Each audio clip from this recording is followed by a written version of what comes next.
불법의 성함으로 많은 사람의 사랑이 식어지리라. 그러나 끝까지 견디는 자는 구원을 얻으리라. 새벽을 깨우는 거룩한 기도자 여러분, 주님의 말씀 앞에 겸허히 무릎 꿇어 기도의 시간이 복된 사람들이 되기를 소망합니다. 오늘 우리가 읽어갈 말씀은 마태복음 24장, 이제 마태복음의 정점에 서서 예수님의 마지막 고난 주간의 일주일을 지금 살펴보면 예루살렘에 입성하시고 성전의 심판을 선포하신 후에 긴 마지막 말씀 권면, 그리고 드잡이라고 있는 종교 지도자들의 올무에 대한 시험을 이기시고 깊은 탄식, 화가 있으리로다. 암탉이 병아리를 품듯이 하는 눈물의 마지막 호소가 끝난 다음에 이제 24장, 25장의 마지막 강화입니다. 이 마지막 종말 강화가 끝난 다음에 예수님은 예고한 대로 그리스도의 길을 가십니다. 사람들에게 버림을 받고 죽음 후에 부활하실 것. 이 지금 마지막 종말 강화의 내용을 이제 우리가 24장, 25장에 읽어가며 우리는 그 첫 번째 단락을 읽어가게 됩니다. 그 첫 번째 단락은 예루살렘의 헤롯 성전의 위대한 위용을 건너보시며 심판을 선포하시는 것과 제자들의 질문에 대한 예수님의 대답이 들려지게 됩니다. 마치 여기 예루살렘 언덕, 여기 지금 감람산 언덕 마주보며 이 위용, 그 당대로 세계적인 건축물로 알려져 있고 지금도 생생한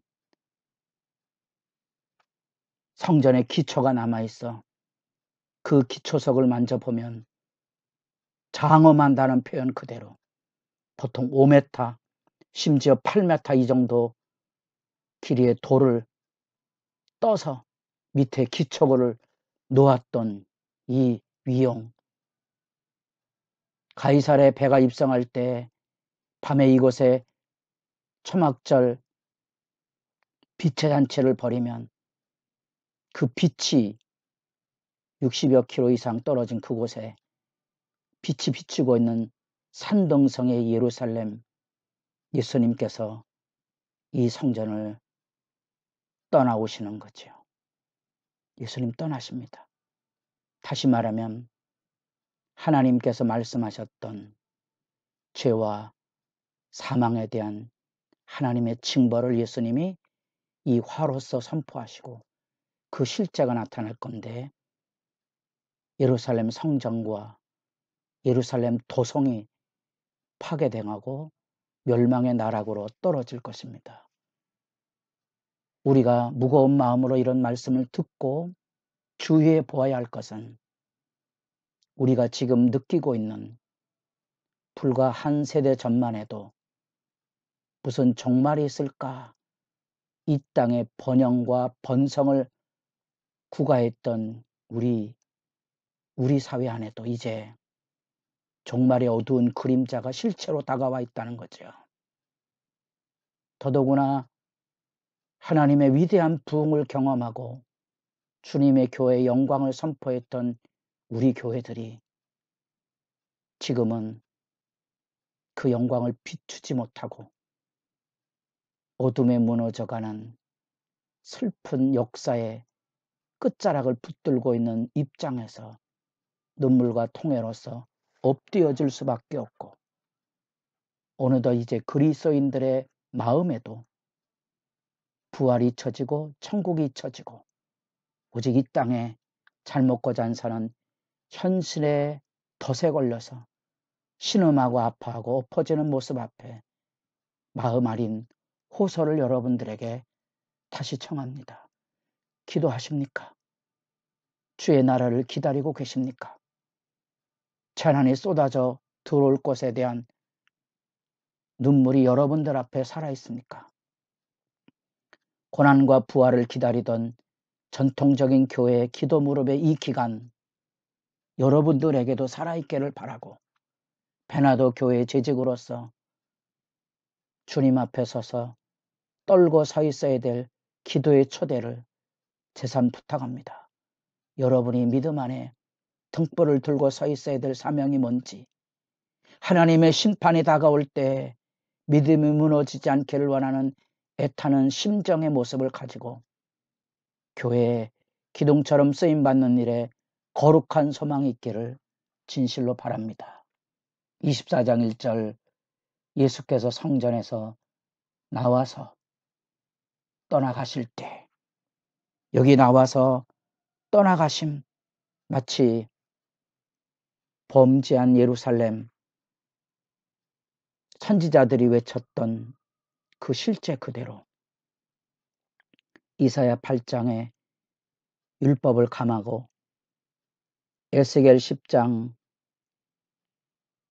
에스겔 8장 심판으로 인하여 성령이 떠나가는 장면, 왜 에스겔이 포로로 끌려와야만 했는지, 왜 하나님께서 수치와 모욕을 뒤집어 쓰시고 바벨론 담무스 신전에 개처럼 여호와 하나님이 끌려와 그곳에 부복해야만 됐는지의 현장을 말씀을 통하여 읽으면 예수님께서 성전의 심판을 선포하시고 성전을 나가시며 떠나가십니다.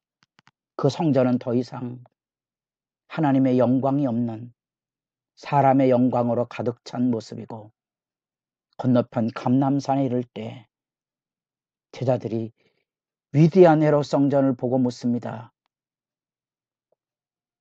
어느 때나 그런 일이 있었겠나이까? 돌 위에 돌 하나도 남지 아니라는 이 무서운 심판의 말씀 앞에 이해할 수 없었던, 상상기 어려운 무서운 심판과 재난을 두려움으로 예고하며 묻습니다. 그것에 대한 예수님의 대답이 여기 끝날 예루살렘의 멸망 속에서 내다보는 마지막 시대의 종말까지 내다보는 그 징조와 재난의 이야기, 아마 계시록 6장과 같이 읽으면 오늘 본문이 더 생생하게 이해될 수 있을 것인데, 주님이 떠나시지만 이제 다시 오실 것입니다. 이 다시 오심의 그날을 우리가 기다려 서야 하는 거죠. 그것은 제자들이 겪었던 참혹한 이런 예루살렘 멸망으로 겪어야만 됐던 심판의 생생함이 오늘 종말의 시대를 살아가는 우리들에게도, 물론 이것도 역사 속에서 반복되는 하나님의 심판일 겁니다. 지금 우리들에게도 견뎌내야 될 시련과 아픔이 있습니다. 지나가는 이야기가 아니며 코로나 바이러스로 인해서 교회가 예배조차 드릴 수 없었던 그 어둠, 그 충격, 견딜 수 없는 모욕, 모이지 못하는, 아니 하나님이 더 이상 예배를 기뻐 받으시지 않는다는 자괴감에 울며 떨어야 됐던 그 시절 견뎌가야 하는 거죠. 그렇게 이 말씀 앞에서 들어야 될 주님의 말씀을 잊지 마십시오. 하나는 바로 여기 나타난 대로 하나님 앞에 깨어 있어야 된다는 거죠. 주의하라, 너희가 사람의 미혹을 받지 않도록 주의하라, 깨어 있어야 합니다. 6절 말씀에 삼가 두려워하지 말라, 세상의 것에 두려워하지 말아야 되고, 우리가 하나님 앞에 행해야 될 일이 있는데 그것이 바로 하나님 앞에 주의 말씀으로 깨어 있어야 될 경성을 우리로 하여금 일깨워 주고 있다는 사실입니다. 생생한 이 하나님의 마지막 시대 때의 종말 앞에 예루살렘의 멸망과 더불어 시대적인 종말이 아울러 증거되고 있는데, 그 시대로부터 지금까지 종말의 시대를 살아가면 하나님을 떠난 어둠에 대한 하나님의 징벌과 심판과 악에 대한 하나님의 심판의 칼날 같은 재앙이 쏟아져 들어올 텐데, 여기 하나님을 떠나면 관계가 깨집니다. 죄의 삭시 사망이라는 말은 바로 이와 같이 창세기 4장에 나타난 그대로 사망이 지배합니다. 제사를 드리다가 마음에 안 들면 때려 죽이는 일들과 5장에 죽었더라 장송곡이 울려 퍼지는 것이 하나님이 영이 떠난 범죄한 역사의 실제 이야기들입니다. 말씀이 봉함될 겁니다. 어떤 일이 일어나겠습니까? 이사야가 외쳐도 듣지 않을 겁니다. 외쳐도 듣지 않는, 결국 에스겔 8장에 나타난 예루살렘의 음행과 타락상에 하나님이 떠나시는, 그래서 성전 파괴의 피바람이 몰아칠 예고편 안에서 여러분, 암탉이 새끼를 날개 아래 모음같이 내가 모으려 한 일이 몇 번이더냐. 예수님의 눈물의 호소를 기억하십시오. 우리가 가지고 있어야 될 믿음의 실제는 무엇입니까? 사람들이 그 혼란 가운데 무너지기 시작한다는 겁니다. 우리에게 아픔이 있어요. 10절에 그때 많은 사람이 실족하게 되어 서로 잡아주고 서로 미워하겠으며 거짓 산자들이 많이 일어나 분란과 분쟁을 일으키므로 사랑이 식어질 겁니다. 6.25 전쟁을 통하여 교회가 파괴될 때 우리 시대 안에 교회 안에 분쟁이 일어나서 하나님의 집 교회가 영광을 잃어버리고 강도의 소굴이 되었을 때 기억하십니까? 눈물의 기도가 여러분들에게도 성령의 부으심을 통하여 애타는 기도 안에 쏟아질 수 있기를 바랍니다.